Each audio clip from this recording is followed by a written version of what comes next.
Okay, everyone, I think we'll get going, if that's okay. Welcome to the Object Matrix and FlavourSys webinar. Just to let you all know, we are recording this event, just so it's available later. But if you've got any questions during the presentation, please do pop them in the chat window, and we will either get to them as we're going along or at the end. So my name's Mark Haberfield. I'm the sales engineer at Object Matrix. I've been here for a little over 5 years working in the support, media and sales engineer role. On the line we also have Derek, who's the CEO of FlavourSys. Hi guys, Derek here. Mark, thanks for the introduction. No worries. And also Marco, who's co-founder and product manager. Hey folks, thanks for the introduction. Hi.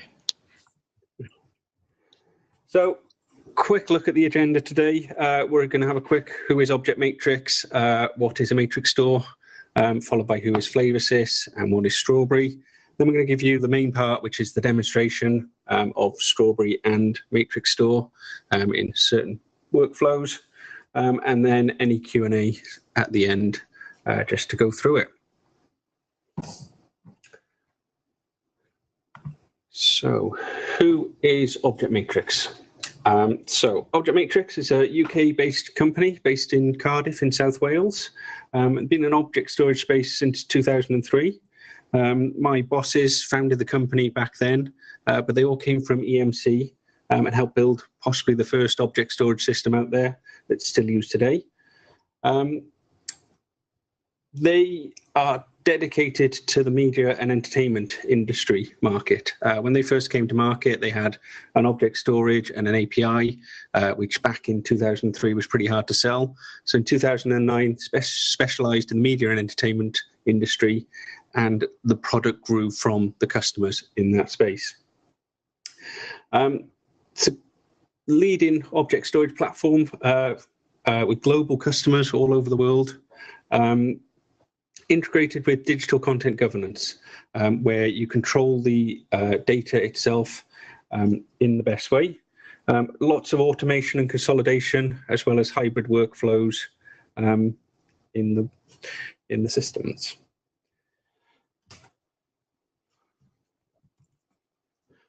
So what is MATRIXSTORE? Well, it's a digital content governance platform that just differentiates us from all the other storage platforms out there in that we're more about storing, protecting and preserving the data. It's future-proof in that it's on non-proprietary hardware, it grows with your business, and it's also built into those workflows, being prepared for the AI-ready side of things, already having process in place, which I'll talk about in a little bit, and growing along with the customers, as well as having input from the media and entertainment world to ensure that the product is specialized to the market. All of our engineers can talk the media and entertainment language. If one of your customers comes to us and says, I need to talk about an XD cam card or a P2 or a specific codecs, all of our engineers will be able to answer that question because we're dedicated to that market. So, what is the MATRIXSTORE's main features, the main points? Well, digital content governance, it's not just a storage, it's an object storage technology with the full metadata and business rule support. How many copies, how long do you lock it down, where are those copies, who's got access to those copies? They're tightly integrated into those file-based and IP workflows, specifically for the media and entertainment world, from the ingest to the parking, to the archive, to the video on demand, to the conforming on the software, on the hardware, and that full data security side of things, full audits in the system telling you who, where from, and which application they had access to the MATRIXSTORE from. And also the idea of vaults as well.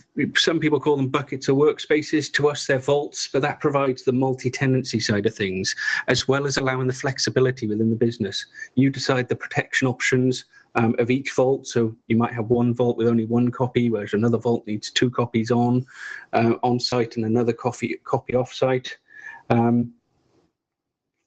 And that's all seamlessly replicated within the system. So disaster recovery and business continuity built in, replication built into the storage, so it can push off to another storage. And the word business continuity is very important there, because it means you can get back up and running in minutes, whereas if you're on other platforms, it can sometimes take hours or days to get yourself back up and running.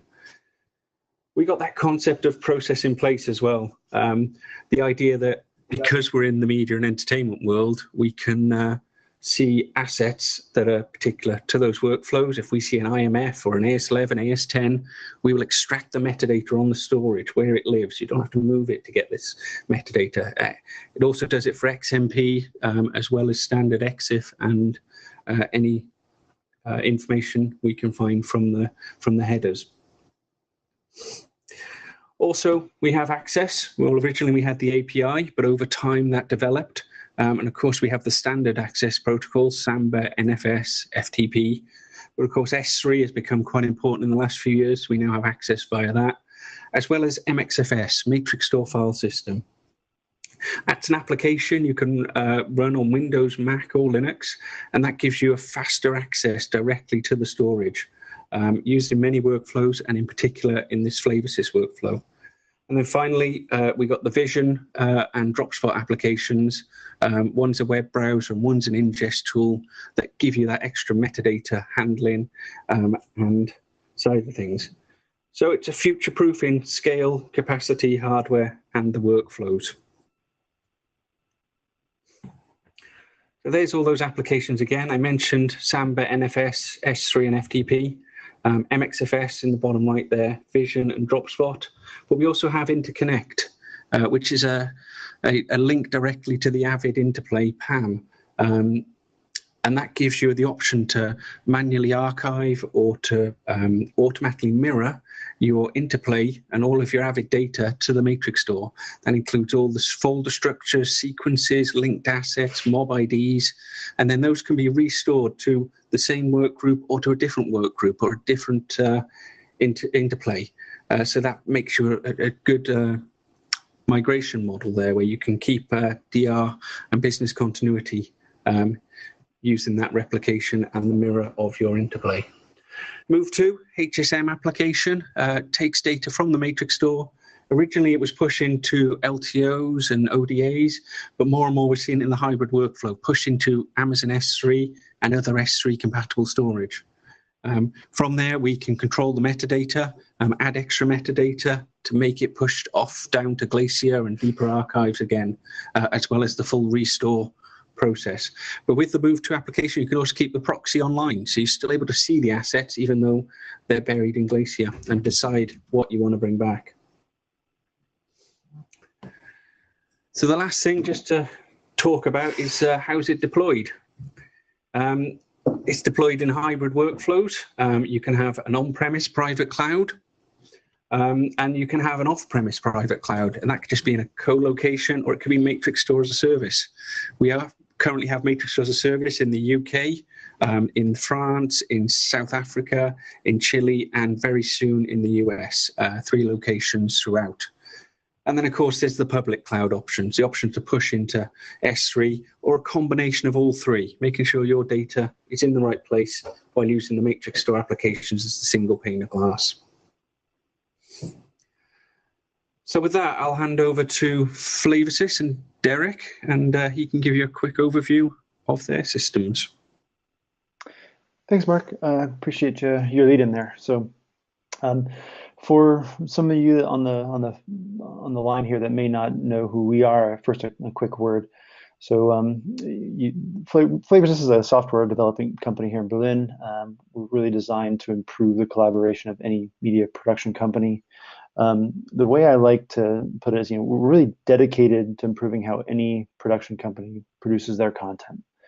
We're created by editors for editors.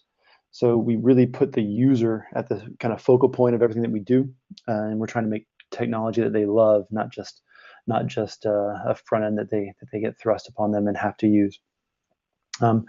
We are a growing company, so we're still small, but we have some really prestigious customers in 22 countries. We're growing rapidly, and lots of we're very proud of customers like broadcasters, sports clubs, advertising agencies, film schools, production houses that we have in each of those countries. We're also proud to have won the 2011 IBC Broadcast Engineering Award, which was actually quite a long time ago. But you'll be impressed with how far we've come with Strawberry even since we won that award. So, go to the next slide there, please, Mark.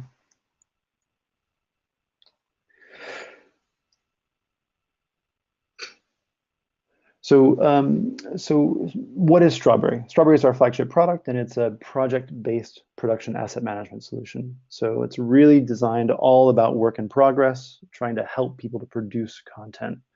It's designed to keep productions organized and flexible. We're trying to solve typical problems that every production has with organizing their footage and managing their project workflows.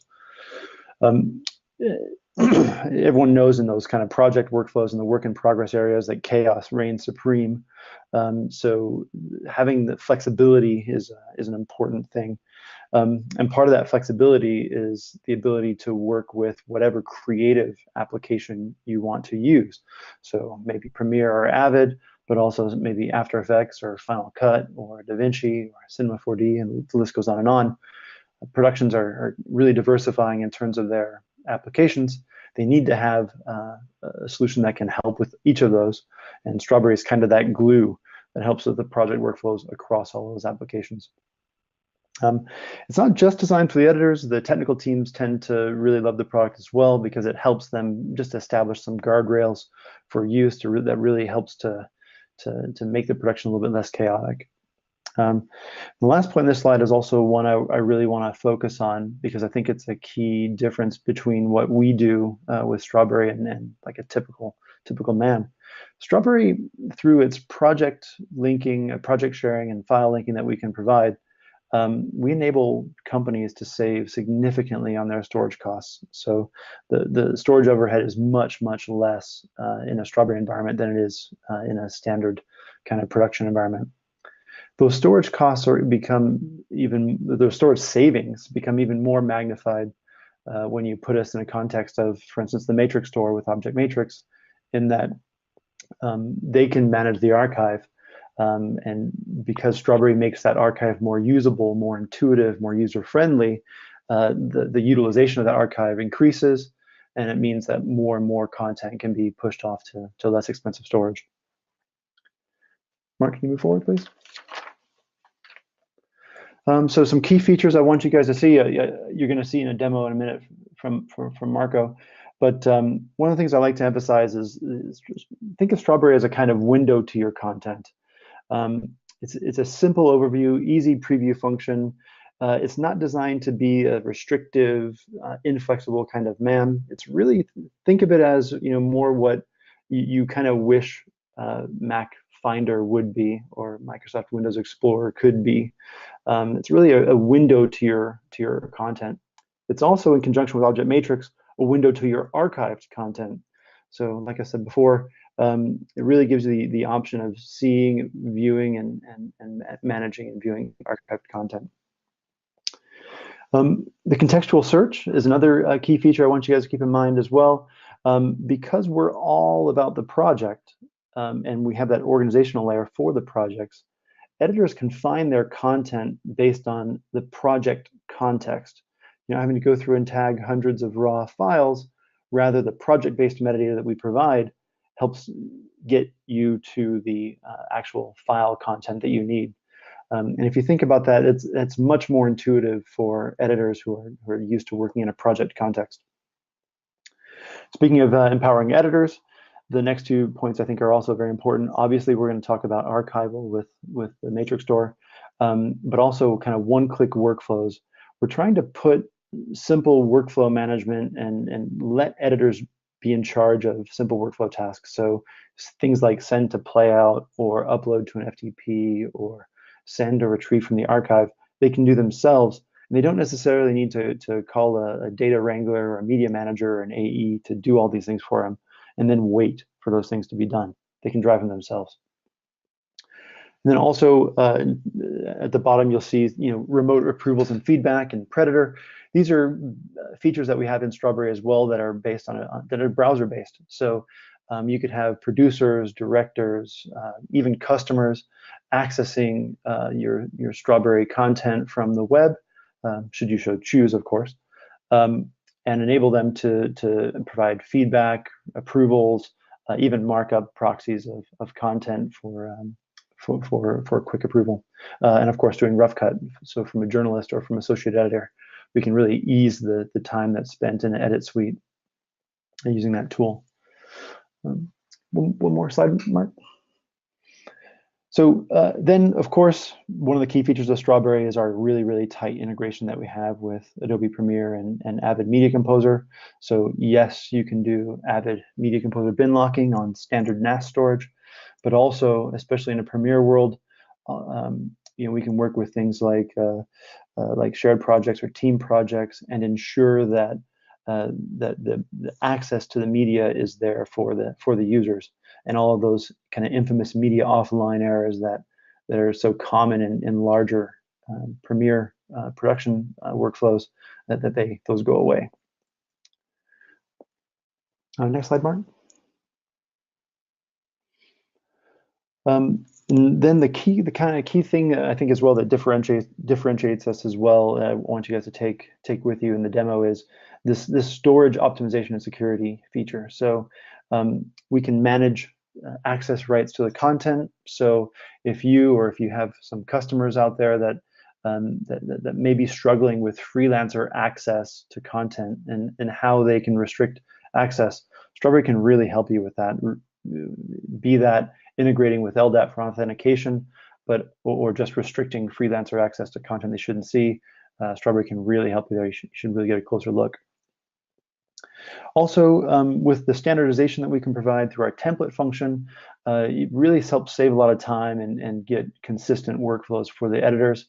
And based on that, those time savings, you also get a lot of storage savings as well, because the editors aren't feeling the need to copy stuff all over the place. They have a consistent workflow, consistent schemes, and makes their lives a bit easier. Also, the duplication and deletion prevention. Like I said, with the linking that we do, the project sharing that we can do, you don't have to copy content back and forth. You don't have to have it a bunch of LaCie drives bouncing back and forth in your production. Strawberry can really help you to consolidate and then link to single instances of assets, rather than having multiple copies floating around everywhere, which become really difficult to manage down the road. And of course, all of this on a storage independent architecture. So the company is free, the customer is free to pick if they want to work with EMC or Isilon today, move to something in the future.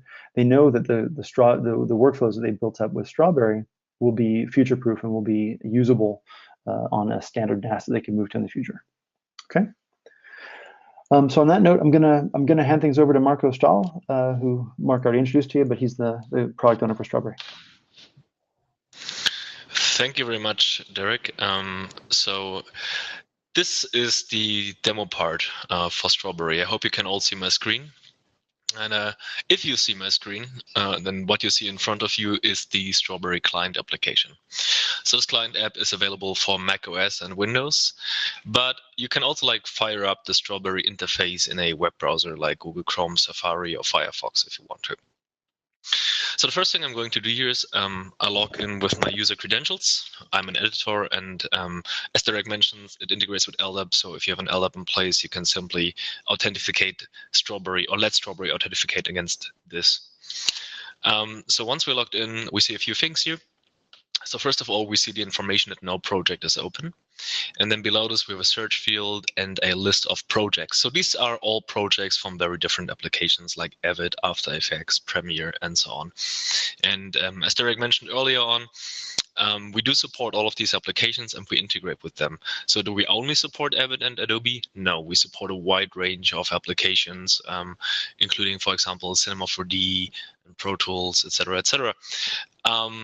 So you can use Strawberry with all of them. So from here, you can pretty much search through all of your projects in one shot by a variety of metadata that which are associated with these projects. And you can search through all of your assets in one single shot. In the same simple manner, basically. Strawberry has some unique features when it comes to the proxy conversion piece. So we of course support all kinds of professional video, audio file formats, but we also support a lot of professional image formats. So for example, if I'm looking for for Photoshop files, for example, you can see that Strawberry also generates proxies from PSD files. And then when I'm hovering over these PSD files, you're getting these layer by layer previews in here, which is pretty great for After Effects and Premiere artists. So they can basically choose from here which layer they want to import. Even if the layer is called unknown 12, which is very common, they still know that the layer is called unknown 12 and then can import it into Premiere or After Effects. And then, of course, we can search for our projects here the same way. So when I click on one of these projects here, you can see that they have certain metadata associated with them. So all of this is searchable.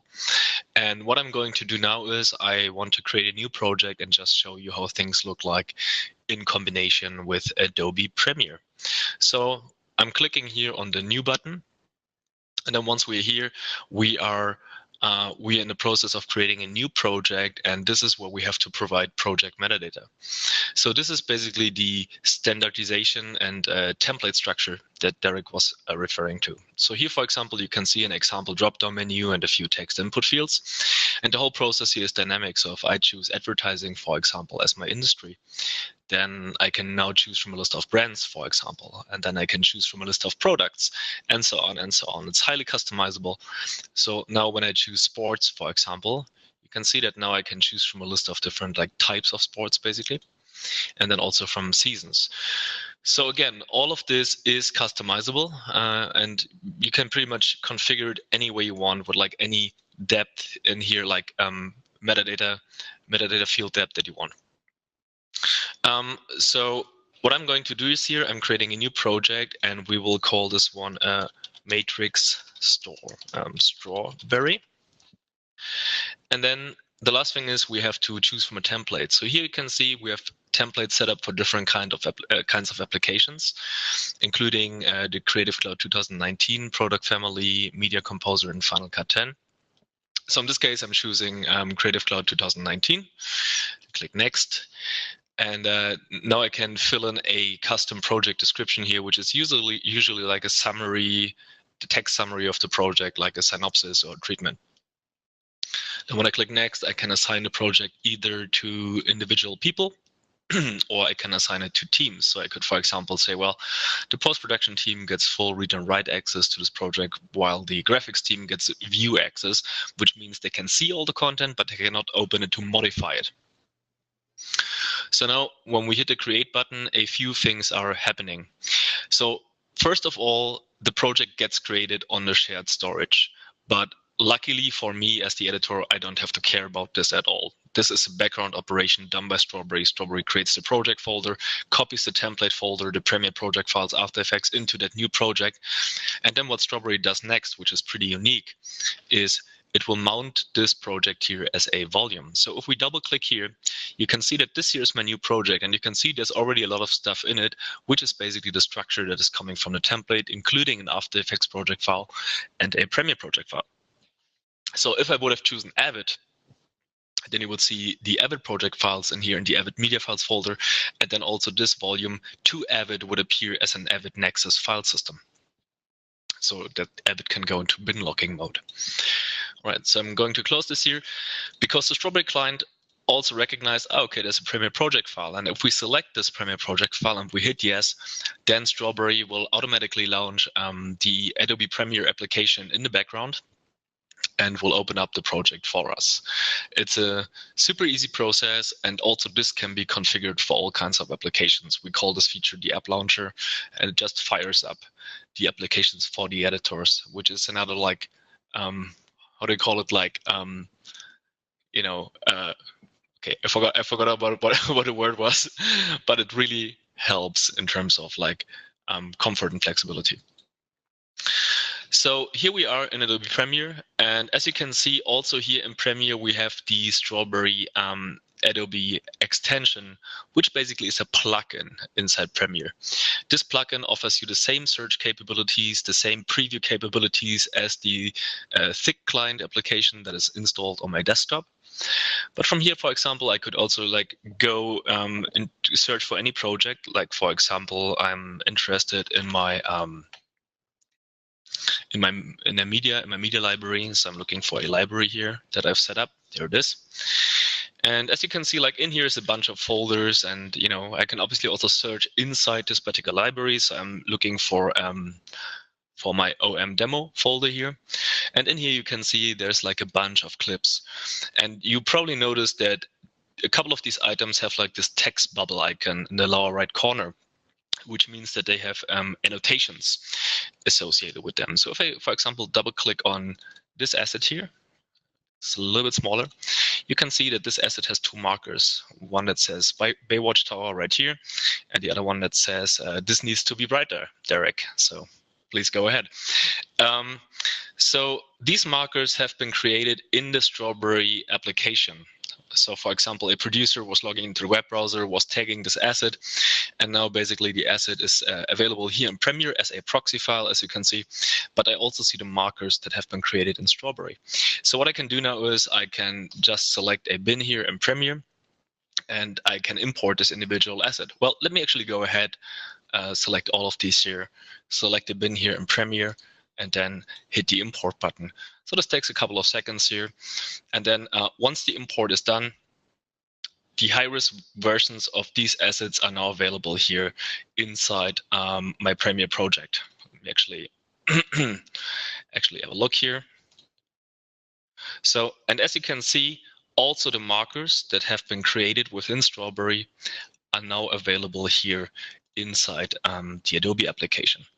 So you can obviously import media files from the online production storage, but you can also import stuff from the archive.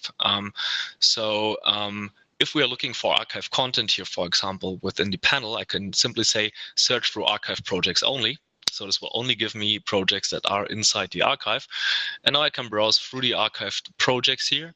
The high-res files are inside the MATRIXSTORE, but the proxies are still visible in Strawberry, and I can simply import archived assets right from here, which will bring them immediately into my project. Okay, so we don't have too much time for this. So what I'm going to do here is I'm going to quit Premiere. And then I'm closing this project here in Premiere because we just assume we are done with the editing process. Everything has been approved, which is great. So we click the close button, and now we say this is ready to archive. So we just hit the status here. This is ready to archive. So now there's a few things that can happen. So first of all, we could trigger, based on the status flag, we could trigger an automated archive operation in the background, or we simply rely on a human being to come in, log into Strawberry, and then filter projects by this particular status. And then we see, okay, this one is ready for the archive. So what we're going to do here is we right-click on this project and then say send to archive. So now we have to choose from an archive strategy. Strawberry allows you to set up basically an infinite amount of archive strategies that can point to various destinations. And as you can see, one of my archive strategies here is the MATRIXSTORE archive. So if I choose this and I hit the yes button, then you see there's an archive animation ongoing, which indicates for the user that this process is going to the archive. And yeah. Basically, now what happened is we brought the project over to the archive, and this is where my competence ends, so I have to bring it back to Object Matrix. Take it away, Mark. Thank you. Thanks very much, Marco. That was good. Thank you. Great. Yeah, so what we've done is Marco's archived it to a local MATRIXSTORE, a small one that's over at FlavourSys, and then that in itself is replicating to our MATRIXSTORE as a service. In this particular case, it's the MATRIXSTORE as a service we host in data centers around the UK, and this is my first portal into it. This is the Vision web browser that shows you what's on your MATRIXSTORE as well as what's in your public cloud side of things. And it's completely customizable. You've got the option of a different background, different color schemes, different logos, different welcome messages. When you log into MATRIXSTORE Vision, you will only see the vaults that you have access to on the left-hand side. And those vaults will have whatever content you have access to, Along the top, you've got a search bar with the ability to save specific searches. You've got a folder structure in the middle here, as well as a few icon buttons on the right here that let you upload, change your view, see your monitors, and other bits. On the right-hand side here, you can see we've got all of that metadata. This is the metadata being extracted by process in place, as well as the stuff that comes in via API from various locations. And it's just a great way to see your assets quite quickly and work with them remotely. So you can see here's the work that Marco was doing earlier, MATRIXSTORE Strawberry. And in there, I can straight away see exactly the same setup. All the project folders, the After Effects file, the project file, as well as various bits in there. If I dive into the linked files, I can see all of the videos that Marco's been working on. And natively, we'll play out of the browser anything the browser supports, MP4s, MOVs, etc. But not many browsers support an MXF. So luckily, we've got the proxy already in here, already generated. And then you can download the low res or the high res, see all that information, the metadata that's been extracted. It gives you a quick, easy route into your MATRIXSTORE when you're needing to see it in a service mode. And of course, the person who's running the looking at their assets can quickly download the entire project as a zip and work on it locally if they needed to, very quickly in that business continuity side of things. They can get the link to share with each other, as well as that option for the hybrid side of things, send it to the deep archive or restore it from the deep archive, all available from here. There is also some extra options when it comes to tagging. I can add in extra tags. Let's say that this particular one is for a certain person or approved or such things. And equally, we're seeing a lot of customers use this where they will give an individual vault to an end customer so they can deliver via MATRIXSTORE as a service and give the final vault, knowing that the other vaults are all nice and safe within the system. So that's the quick overview of the system. Let me just go back to our original slides and ask if there are any questions. Does Strawberry also work with Pro Tools? Is the question that's come up. Hey Mark, yeah, if you can hear me, the answer to that question is yes. So a lot of our customers will actually use Strawberry as a way to integrate both audio and color grading and video editing and graphics all into the same kind of deal. But yeah, you can actually create a template based on a Pro Tools session, and you can then in that Pro Tools session, you could actually add a video editor's project to your project. And Strawberry will link all of the high-res media and structure from that project, so the audio editor can actually see the video content in progress as they're working on the audio part of the cut. So it's a pretty cool way of linking those two applications. Good stuff. And Simon was also asking about the preview layers on the system. Do you want to dive into that a little bit further? Sure. So I think I answered Simon in the chat, but just to be clear, so the proxies that Marco was showing earlier, we have they're just proxy previews. They're not designed to be offline editable proxies. It's just a preview, a visual proxy of your content. So we actually have a very broad and diverse range of formats that we support. And one of the really cool things we do is we'll actually extract the layers of a PSD file and make it searchable and scrubbable in the Strawberry front end. So you can actually scrub through the layers of that PSD file as for instance, a Premiere user. You don't have to leave the Premiere application. You can be in the extension scrubbing through the layers of your graphic so you can know exactly which layers you want to import, rather than having to jump over to Photoshop and then do a blind search to try and find both the piece of content and the layer that you want. So this is something that a lot of our creative users really fall for. Good stuff. You've probably seen how does Strawberry work with shared projects in editing workflows? Another question there. Yes, I can speak to this. So first of all, shared projects. The shared projects feature that was introduced with Creative Cloud 2018 is fully supported with Strawberry workflows. So basically, two people can access the same Adobe shared project from within Strawberry. And then Strawberry has logic built in to identify basically on which of these shared projects that you see inside Premiere, in which project you're currently working. So if you're importing media, for example, via the Strawberry extension within Premiere, Strawberry will make sure that it goes into the correct project on the shared storage, first of all, and then also in the correct shared project of your current like Premiere view, to say so. And then, of course, things like marker synchronization, because like if a lot of people are working in the same project, there's a lot of potential for collision, as you can imagine, especially metadata collision, like, you know, people tagging the same stuff, for example. So Strawberry has also like this incremental metadata sync logic built in that will identify which user did first, which user added markers first, for example, incrementally update its database so that the proxy marker is also updated. So yeah, if you'd like to have more information on this, or if you actually want a demo on this, because, you know, speaking about this is always a little bit abstract. But what I can assure you is that it is fully supported and that people are actually using it.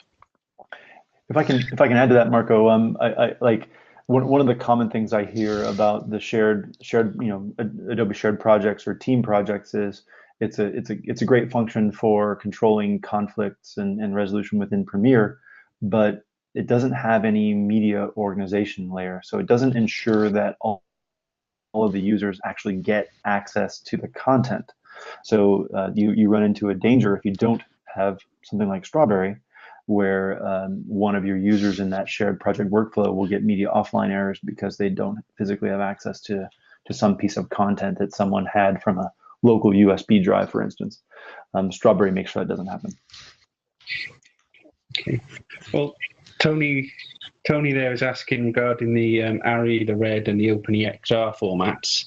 I can tell you straight off that from Object Matrix point of view, MATRIXSTORE is completely file agnostic, so you'd be happy to put those files straight onto a MATRIXSTORE. How would Strawberry handle those files? It also supports all of them. So basically, Strawberry is using an encoder pipeline that also utilizes the native ARI and RED SDKs. So if you're ingesting ARI files or RED files, these will also be converted into proxy. And the same is also actually true for OpenEXR. So all of these file supports are also supported by Strawberry. And DPX as well? Yes, DPX as well. Good stuff.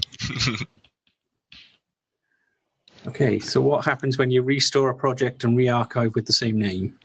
Well, the beauty of object storage is we don't care what the file name is. It'll get a completely fresh object ID, and you'd have multiple projects with the same name presented to you within Vision and several of the applications.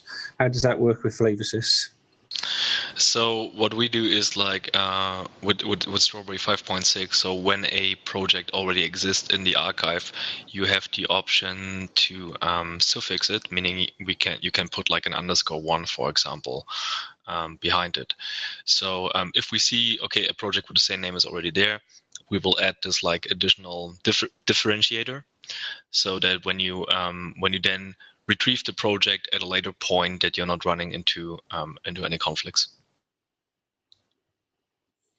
Good stuff. Does that answer that for you, Steve? Great. Thanks very much. Well, if there's no more questions then, I'll just have to say thank you very much for everyone who joined us. Hopefully you found this useful. Thank you to Marco and Derek for joining me on this webinar. Thank you too, Mark. Thanks for having us.